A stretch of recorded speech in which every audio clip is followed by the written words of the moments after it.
Okay, so first of all, I want to start off this video by saying that bulimia is not a choice. I hate that I feel like I need to put that out there because to me, that's the most obvious thing in the world. I just know that there are so many people out there that still think that eating disorders are a choice and that there's something that people do to get attention from others. And I would just like to tell you right now, like full transparency, I would love to tell you that don't you actually think that if people with anorexia were doing it for attention, like don't you think they could find a better way? Do you think that they want to destroy their bodies from the inside out to get your attention? Or do you think that someone with bulimia stuffs themselves full of food and then purges it in some form to get your attention? Like, don't you think we could come up with something a little bit better, a little bit more chill than that? I'm just let that sit with you for a while. Okay, so I've decided that the way that I'm going to get through these videos is that I'm going to talk to you guys like I would talk to my sister or like I would talk to my best friends, because I'm very open and honest about my eating disorder, especially if people ask me about it. And that is a new thing. This has only been going on for maybe a year or a bit more. Like each day that goes past, I kind of become a bit more honest. I'm kind of like an open book now. But the way that I'm getting through putting it online is by pretending I'm talking to my sister or a breast. Oh, uh-oh. So I felt like I had to say those things at the start because honestly, I feel like when it came to my eating disorders, society and social media wasn't the thing that caused my eating disorders, but it definitely affected the way I felt about myself and the way I viewed myself. So for example, with bulimia, I really did kind of believe society and the things that society would say. I would just believe that I had no control around food and I just had no control as a human in general, and that's why I did it. That's why I would lose control and binge on all this food and then make myself sick. And I truly thought that it was just because I had no control and I just, just lacked a bit of self-discipline, I suppose. But in reality, as so many people know, and it took me a while to realize, but it is so much more than just about the food, or it's so much more than restricting or purging or over-exercising. It's so much more than just the physical act of what you're doing. It's about what's going on mentally, it's about what's going on in your life, and it's just how you respond to the situations that you're given. It is not making you any less of a person or any more of a person than anyone else dealing with an addiction or a mental illness. This is just the way that you cope. And that doesn't make you a terrible person. It doesn't make you a disgusting person. It just means that this is the way that you cope. So a few years ago, I was struggling severely with anorexia. I was very, very sick. I was extremely malnourished. I was underweight. And don't get me wrong, I am a huge advocate and I will sit here and say that weight has nothing to do with your eating disorder. I don't care what society says. Your weight has nothing to do with how sick you are, and I will go hard on anyone who says any differently. So I was dealing with anorexia quite severely, and I was dealing with it for quite a few years. And I hit a point where I was just like, you know what, I can't do this anymore. I have to work so hard. I'm going to try really, really hard to recover. And so I got myself to a state where I could eat somewhat properly again. I definitely was not okay mentally. I was just kind of forcing myself to eat, which, you kind of have to do at some point in recovery, which we don't have to talk about. The next thing that happened was in the process of my recovery from anorexia, that's how I actually fell into my bulimia, which I know is actually quite common with so many people. This next thing that I'm going to talk about, I'm only going to say once, and that is because I'm extremely comfortable to talk about it, but I don't know who's going to see these videos. I don't know what they're comfortable with, and this might be a trigger to someone, and I don't want that. I don't want anyone to feel uncomfortable, so I'm only going to say it once. Once I fell into bulimia from anorexia, I started binging and purging constantly, just 24/7, and I would literally do it from the moment I woke up in the morning, and then I would do it all day, all night, not go to bed till 2 or 3 in the morning sometimes, and then go to sleep, wake up, do it all over again. And I was doing that. I was binging and purging around 12 plus times every single day.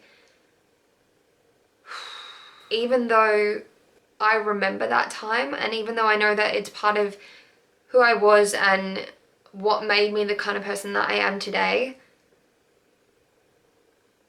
that doesn't mean that it's easy to remember. Because you guys have to know, this was the worst time of my life and it was difficult.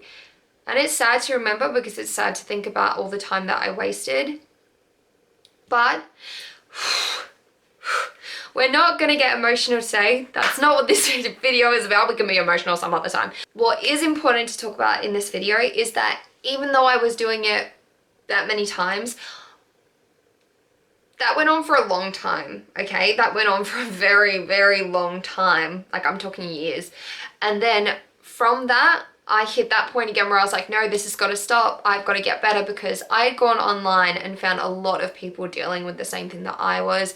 I made friends from different websites and I realized that there were people out there that were doing it 2 or 3 times a day, or maybe once a day. And it was actually those people, and some of them don't even know this, and I would love to be able to go back and thank them. But it was just those random people that I would see posting about how they did it 2 or 3 times, and I would think, I can't imagine doing that. Like, I need this in my life. I do it this many times because it's an addiction. I can't get down to that number. And I would even tell my sister, and I would say to her, I don't know how to get to their point. I don't know how to get to a point where I'm only doing it that many times. Like, that seemed impossible to me. So it was actually them that made me realize, okay, my number is out of control. Like, I could be on Dr. Phil. I need to get my shit together, like ASAP, like right now. But over time, I did manage to take my number down. And I'm talking over time, like it took a long time, but eventually I brought my number down from that number and I made it all the way down. And eventually I did get to that point where I was doing it 2 or 3 times a day.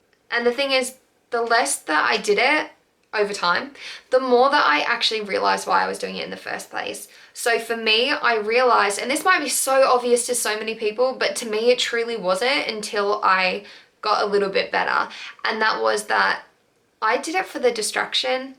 And saying that out loud, I'm like, duh. But I did it for the distraction from life, because when I was binging and purging, I didn't have to think about my life. I didn't have to think about any struggles that I was dealing with. I didn't have to think about things that were going on in my life and things that were hurting me emotionally, because the second I started binging, I would forget about it. I didn't have to think about it. It was a distraction. And I think that's like any addiction in life, really, no matter what it is. You give it your time, you give it your energy, because it distracts you from the things that are going on in your life that hurt you. Also, for me, I have mentioned it before, but for me, purging, for me, it was via vomiting. So I know other people might do it through restriction. They might binge and then restrict for however long. Other people might binge and then over-exercise. I didn't do those things. For me, it was always, I would binge and then I would make myself be sick. So I would purge afterwards via vomiting. In another way that it distracted me was that I could plan it. It fully took over my life in so many different ways. And I truly believe that it was a good thing at the time, because I thought, this is great. Like, I use up all my thoughts and all my energy on this thing. So I don't have any time to think about this other stuff going on in my life, because I get to plan out all day what I'm going to binge on. I get to think about what I'm going to buy, where I'm going to buy it, what order I'm going to eat it in, what time I'm going to start eating it. Like, I got to plan all of that, and I would just go over it over and over again.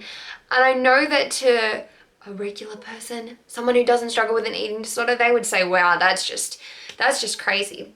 But it's an addiction, it's a mental illness. I couldn't control it, and I gave it my everything. I gave it all I was, and it completely consumed me. I thought I was controlling it, but it was controlling me, for sure. The thing that people don't understand about eating disorders, from what I've heard, is that everyone just assumes it's about your weight.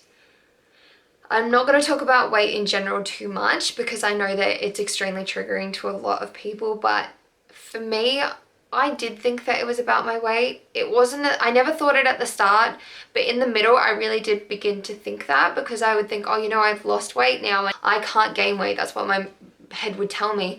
And so, yes, it is about the weight, but it's not. It's like how it's not about the food. It's because you get to put all your thoughts into those two things. So you think, oh, you know, if I just lose a little bit more weight, like that's what I can focus on. That's what I can think about for the next couple of weeks or couple of months. Like you're putting your focus on those two things because that's what the addiction is. That is what distracts you from your life. You know, if it was addiction surrounding like gardening, it would be a bit more healthy, but like you would put all your time and all your energy into making sure that that garden was just immaculate, you know, that you watered it every day at this time. Like, you know, you could become obsessed. Why am I talking about gardening? It's just something that you can put your all into. You can put all your thoughts, all your energy, all your strength into these things so that you don't have to think about what's going on around you. Another reason why it's so addicting is because part of the addiction is the high that you get. People can get a high from this addiction through any aspect of the eating disorder. You can get it just from restricting,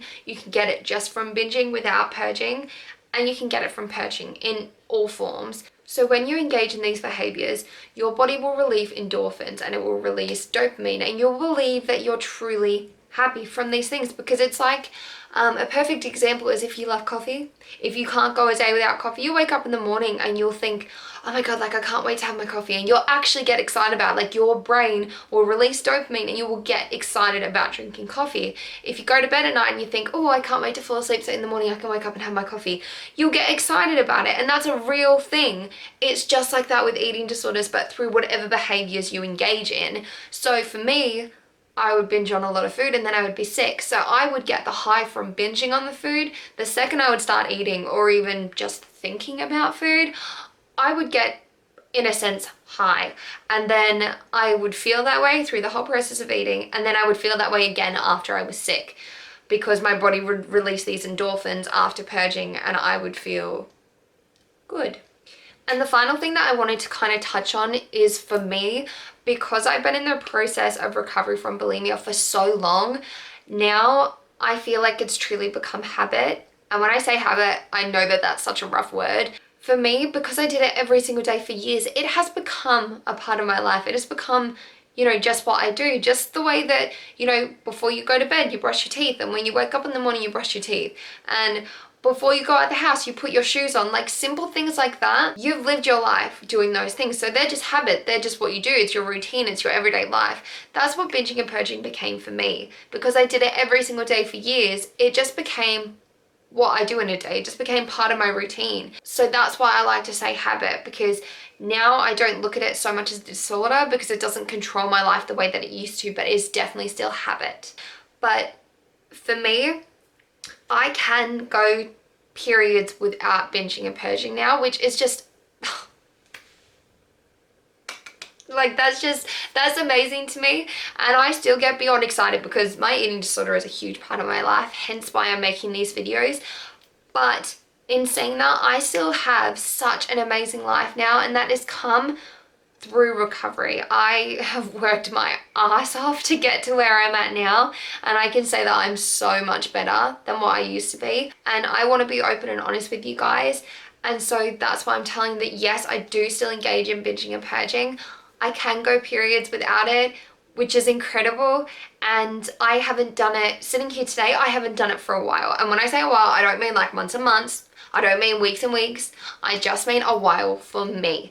And that's incredible for me to say, and I can go into more detail if people are interested. I know how hard it is to be going through your eating disorder, and especially at your sickest point, and not have people around you that understand. So at the very least, if you knew absolutely everything I said today, which I'm pretty sure you would have, then I hope I can just be someone you can relate to. I really hope you enjoyed this video, guys. I know it's a bit different, and I know that it's a bit in your face, it's a bit out there, it's a bit raw, but that's kind of what I'm about. That's kind of who I am as a person. You know, you ask me anything one-on-one and I'm going to tell you, and I kind of want this channel to be like that. So I can just sit here, and if someone says like, hey, do you want to talk about this? Then yeah, sure, I will, because I'm not afraid to talk about my eating disorder. I'm not afraid to talk about my past experiences, or maybe where I'm at now, where I want to be, you know. I don't mind talking about any of that, and so that's why I want this channel to be. I really hope you guys enjoyed this video. If you want to leave any feedback, I'm totally open to it. I would love to hear back from someone, anyone. If you got anything you want to say, like, let me know. Totally interested. Thank you guys all so much for watching. I really hope you enjoyed it, and I hope I see you in my next video. Bye guys.